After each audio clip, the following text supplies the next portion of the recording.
秘境里有数不清的宝物。你醒了？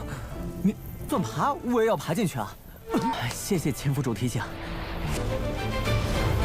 女人的想法真是奇怪。你不要再有任何妄言。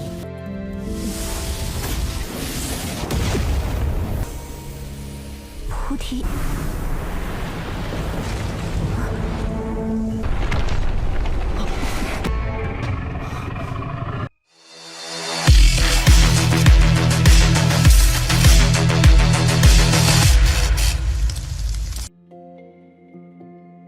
Halo semuanya, selamat datang di Ruang Sinema. Bagaimana kabar kalian semua? Semoga selalu sehat dan baik-baik saja. Pada hari ini, akhirnya season kedua dari series Against the God rilis juga. Bagi yang baru menonton series ini, kita sarankan untuk nonton season pertamanya dulu, supaya kalian bisa paham dengan alur cerita sebelumnya. Kalian bisa cek di playlist atau link yang sudah kita sediakan. Tanpa berlama-lama, langsung saja kita mulai alur ceritanya pada episode pertama atau episode 31-nya. Di season pertamanya, Yunce mengalami nasib aneh, 2 alam dan 3 kehidupan. Itu membuatnya terpuruk dari seorang jenius di dunia sebelumnya, kini malah menjadi pecundang di dunia barunya. Tapi, ia yang memiliki sebuah tanggung jawab besar berusaha bangkit dari takdir tersebut. Ia akan menjadi seorang dewa untuk menghabisi para jenius. Dengan mutiara racun langit di tangannya dan juga setetes darah dewa jahat, maka perjalanan untuk menjadi seorang dewa telah dimulai. Sebelumnya, Yunce telah menikah dengan wanita tercantik di dataran Tianzuan, mendapatkan pusaka Changlong dan Phoenix. Ia juga berhasil merebut hati Peri Bingyun dan menerima amanat besar dari Putri Changyu. Ia akan menghancurkan 4 keluarga besar dan menentang para pahlawan dari 7 negara. Jika takdirnya adalah langit, maka Yunce akan menantang langit tersebut. Apapun akan dia lakukan, bahkan meski menjadi dewa jahat sekalipun.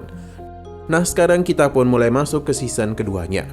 5 hari telah berlalu sejak pertarungan sebelumnya, di mana sekte-sekte yang berhasil masuk ke 10 besar akan mendapatkan kesempatan memasuki alam rahasia Tianji. Perjalanan mulai dilakukan, di mana terlihat kalau Yunce meminta bantuan kepada Xia Qingyu, karena dia itu sudah tidak sanggup lagi. Namun Xia Qingyu tahu betul Yunce hanya berakting saja, karena luka dalamnya tidaklah kambuh lagi. Alhasil Yunce pun berhenti, namun dia merasakan hal yang aneh lagi. Sepertinya di puncak gunung itu ada sesuatu yang memanggilnya. Jadi dia penasaran apakah ada harta karun hebat di dalam alam rahasia Tianji itu. Xia Qingyu membenarkan hal tersebut karena di dalam sana ada harta karun berlimpah dan barang-barang langka lainnya. Tapi untuk bisa mendapatkan semua itu tergantung lagi pada usaha mereka sendiri. Di antara semua harta itu ada yang paling hebat, yakni teratai hati Kaisar Bodhi. Itu merupakan benda yang seharusnya tidak ada di dunia ini. Sayang sekali tidak ada yang pernah melihatnya. Semua itu bisa diketahui dari catatan kuno saja. Yunce merasa mereka sepertinya akan mendapatkan hal yang besar. Jadi dia pun mengajak istrinya itu untuk masuk ke dalam sana. Padahal kita pun dibawa masuk ke inti alam rahasia. Perjalanan teruslah mereka lakukan, namun di sepanjang perjalanan itu mereka tidaklah menemukan apapun.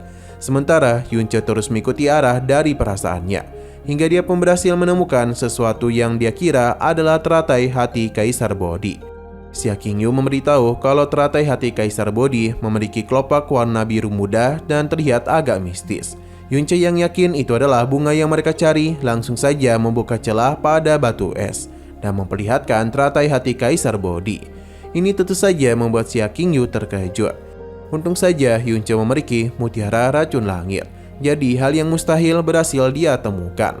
Akan tetapi ada sosok besar yang tiba-tiba saja bangun saat Yunce itu hendak mengambil bunga tersebut. Seketika saja suasana pun berubah dan diikuti juga oleh retakan dari celah batu es.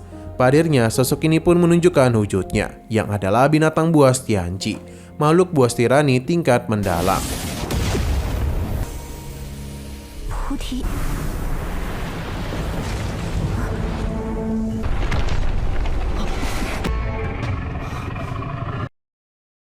Pedang longku pun Yunce keluarkan untuk bisa mengalahkannya. Pertarungan terjadi di antara mereka berdua. Dalam pertarungan itu bisa terlihat dengan jelas kalau binatang ini sangatlah kuat. Jadi mereka pun memutuskan untuk pergi.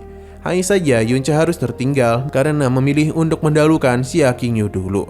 Untung saja istrinya itu memberikan bantuan dan kini malah dia yang menjadi incaran dari binatang buas tersebut. Pertahanan yang Xia Qingyu bentuk tidaklah dapat bertahan terlalu lama, jadi Yunce pun bergegas menyelamatkannya. Bayangan bintang hancur juga ia gunakan untuk bisa pergi dengan cepat. Mereka akhirnya sadar kalau teratai ini dijaga oleh binatang kuat. Namun dengan teratai tersebut bisa membantu seseorang tanpa kekuatan gaib untuk bisa memasuki alam disuan dalam sekejap. Karena itulah harta ini sangatlah berharga. Hanya saja binatang buas ini pasti tidak akan memberikan bunga itu kepada mereka. Yunce paham jadi dia akan menarik perhatian dari binatang itu. Sementara Xia Qingyu harus pergi. Alhasil Yunce dan binatang buas ini pun akan kembali bermain bersama. Tapi perlu diingat kalau kekuatan binatang buas ini jauh lebih kuat darinya. Molly bahkan memberikan peringatan, tapi Yunce cukup percaya diri dengan kemampuan miliknya. Selama perhatian binatang itu teralihkan kepadanya, nyawa Xia Qingyu baik-baik saja. Molly menganggap Yunce sebagai buaya darat karena demi wanita nyawanya bahkan tidak dipedulikan. Karena melihat Yunce menyerap bunga tersebut membuat binatang buas ini murka.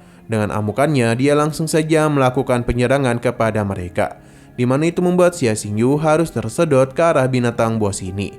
Yunce berusaha untuk melakukan penyelamatan kepadanya, tapi ini cukup sulit. Dan di saat dia berhasil meraih tangan Xia Qingyu, Yunce langsung saja menggunakan seluruh kemampuannya untuk bisa membuat pelindung. Namun sepertinya mereka akan tetap terhisap ke dalam binatang buas itu. 怪兽虽然厉害，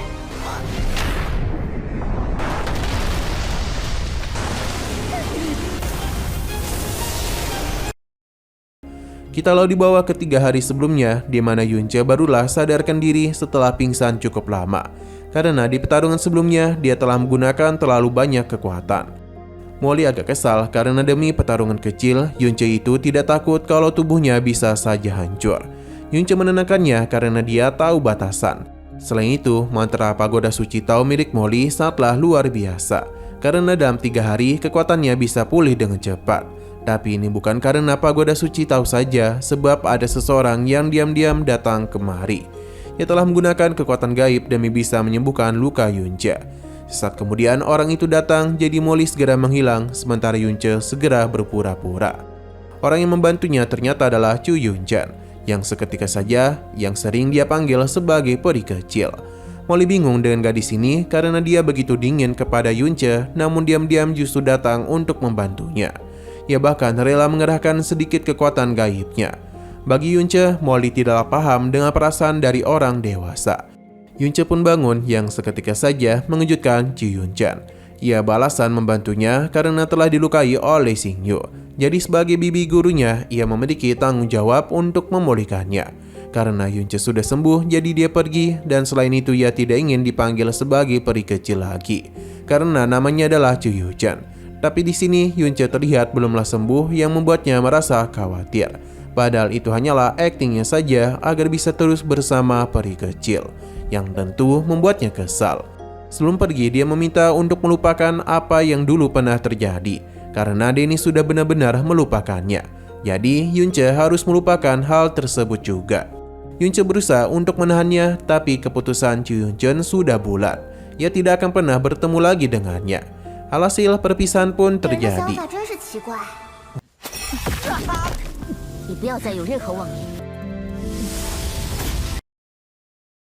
Sesaat kemudian, Chang Yu datang yang membuat dia senang karena Yunce telah sadarkan diri. Atas usaha keras yang Yunce lakukan, dia telah berhasil meraih peringkat pertama dalam pertarungan peringkat Changfeng, yang membuat Yunce menjadi terkenal di seluruh negeri ini. Tapi itu juga membuat dia menjadi sasaran semua orang, terutama keluarga Fan Tian. Kini mereka telah merencanakan pembunuhannya di dalam alam rahasia. Yunce menenangkannya karena dia sudah merencanakan sesuatu. Tapi dia ingin Chang Yu merahasiakan kesembuhannya. Di sini Chang Yu meminta untuk meminum obat itu. Sementara di sisi luar, Chu Yunchan malah bertemu dengan Ling Yufeng dari Wisma Gunung Tianjian. Dan di sini ada Xuan Yufeng yang tengah menguping pembicaraan mereka. Terlihat dengan jelas kalau Ling Yufeng ini masih belum bisa melupakannya dan tidak pernah menduga dia akan kemari. Namun Chu Yunchan memberikan peringatan keras kepadanya. Padahal yang Ling Yufeng inginkan hanyalah menatapnya lebih lama saja. Namun apa boleh buat, ia sudah pergi. Melihat hal itu membuat Xuan Yufeng kesal. Beberapa hari kemudian di pintu masuk alam rahasia Tianqi, para murid sudahlah berkumpul karena sebentar lagi alam rahasia akan terbuka. Di alam rahasia itu terdapat banyak harta karun yang tak terhitung jumlahnya. Tapi tentu saja juga ada banyak bahaya di sana. Geokomunikasi tidak akan berguna di alam rahasia, jadi akan sulit bagi mereka untuk meminta pertolongan. Dan jika mereka serakah, maka kemungkinan akan meninggoy. Keluarga Feng Tian, yakni Feng Jubei dan Feng Jucheng, kesal karena Yunce tidak datang, di mana sepertinya lukanya itu memang sangatlah parah. Padahal mereka itu berencana untuk menghukumnya. Alhasil, Feng Jucheng berjanji akan menghukumnya setelah keluar dari tempat itu. Nah, yang pertama masuk adalah keluarga Chang Feng yang diwakili oleh kepala keluarga Qin. Orang-orang penasaran di manakah Yunce. Hingga sesaat kemudian dia datang yang tentu saja menarik perhatian banyak orang. Dia bahkan masih sempat-sempatnya menjahili Peng Jufei. Sebenarnya kepala keluarga Qin mengkhawatirkan kondisi Yunfei, namun dia menenangkannya karena lukanya telah sembuh. Selain itu, ia tidaklah mungkin melepaskan kesempatan ini. Tapi di sini terlihat dengan jelas kalau Yunce berpura-pura belum sembuh agar para musuhnya meremehkan dirinya. Ketua Qin hanya bisa memintanya untuk berhati-hati dan jangan memaksakan dirinya. Pada akhirnya mereka berdua pun menjadi orang pertama yang memasuki alam rahasia tersebut. Sementara keluarga Feng Tian sepertinya tidak akan berdiam diri saja dan telah bekerjasama dengan Mu 毕竟里 Tianbei. 有数不清的宝物。你醒了，你怎么爬我也要爬进去啊！谢谢前府主提醒。 Di alam rahasia itu ternyata telah terjadi musim dingin yang parah. Tapi bagi istana Dewa Bingyun ini merupakan hal yang menguntungkan untuk mereka. Sementara Chu Yuchen meminta para muridnya untuk berpisah. Dia akan bersama dengan Chu Yulei untuk terus maju. Sementara Liu Feng meminta para muridnya untuk berhati-hati. Ling Jing melakukan perjalanan bersama kakaknya, namun kakaknya itu tidak bersamanya karena ternyata dia itu hendak pergi bersama Xia Xingyu. Karena 3 tahun lalu dia pernah pergi kemari. Namun Xia Xingyu menolak penawarannya. Alhasil dia pun pergi terlebih dahulu, sementara Yunce juga pergi sendirian.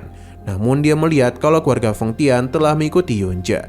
Yunce sadar betul dirinya tengah diikuti oleh 4 orang. Jadi dia meminta Molly untuk membantunya. Namun di saat membantunya, Molly itu akan menutup kekuatan gaibnya dalam waktu yang lama, supaya dia bisa fokus dalam mengobati racunnya dengan mutiara racun langit. Molly ingin Yunce bisa mengandalkan dirinya sendiri. Tapi Yunce masihlah belum yakin, dan jika dia meninggoy, maka tidak akan ada yang membantu Molly lagi. Hanya saja Molly itu tidaklah terlalu peduli. Nah, sesaat kemudian Feng Jubei dan Feng Jucheng datang, di mana bagi Yunce mereka pasti ingin bergabung bersamanya. Tapi tentu itu bukanlah niatan mereka, karena bagaimanapun tujuan mereka adalah menghabisi Yunce. Pertarungan terjadi di antara mereka, di mana dalam pertarungan itu bisa terlihat dengan jelas kalau Yunce bisa dengan mudah mengatasinya. Sementara Feng Jucheng kesal karena Yunce sudah mengambil wanitanya. Yang dia maksud adalah Putri Changyu, karena bagaimanapun di sisi Yunce banyak wanita cantik. Yunce meminta dia untuk tidak menyalahkannya karena bagaimanapun Feng Jucheng sudah kalah darinya. Terlebih lagi dia juga lebih unggul dari segi ketampanan. Perkataannya tentu saja semakin membuat Feng Jucheng kesal. Tapi dalam satu kali tebasan saja Yunce berhasil memukul mundurnya. Dan sekarang adalah giliran Feng Jubei. Tapi tetap saja Yunce jauh lebih unggul. Alhasil mereka berdua tidak akan menahan diri lagi. Molly meminta Yunce untuk tidak bermain-main karena mereka masihlah memiliki bala bantuan. Serangan kembali Feng Jucheng berikan kepadanya, sementara Yunce juga tidak akan menahan diri lagi. Serangan Yunce tidak dapat ditahan oleh Feng Jucheng, bahkan Feng Jubei yang hendak membalaskan dendam kakaknya dapat dengan mudah Yunce atasi. 谁让你本事又不如我？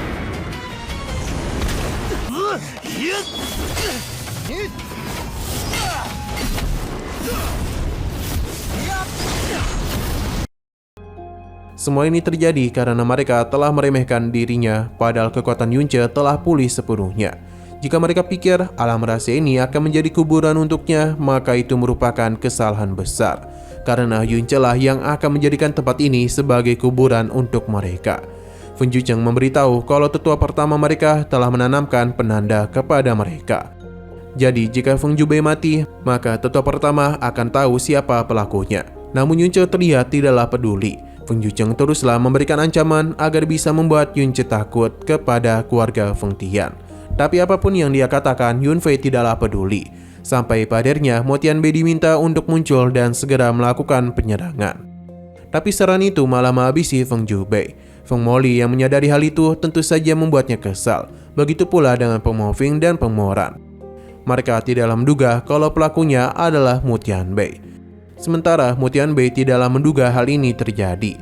Padernya Feng Jubei pun meninggoy. Sementara Yun Ce memuji serangannya dan memberikan bantuan kepadanya. Itu merupakan keberanian yang luar biasa.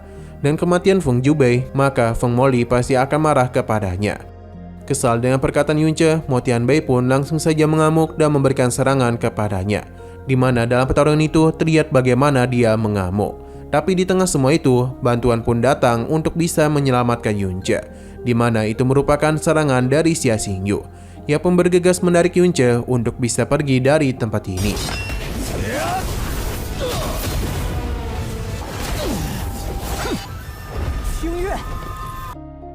Nah, asing sekali, lagi seru-serunya, episodenya pun harus bersambung dulu. Oke, sekian dulu pada video kali ini. Untuk video selanjutnya akan segera hadir. Jadi bagi kalian yang ingin mengikuti series ini, langsung saja klik subscribe dan aktifkan loncengnya. Terima kasih yang sudah menonton video sampai habis. Jika kalian suka pada video ini, klik like dan share ke teman-teman kalian tentang channel ini. Dan ditunggu aja kelanjutannya. Oke, sampai jumpa di video selanjutnya.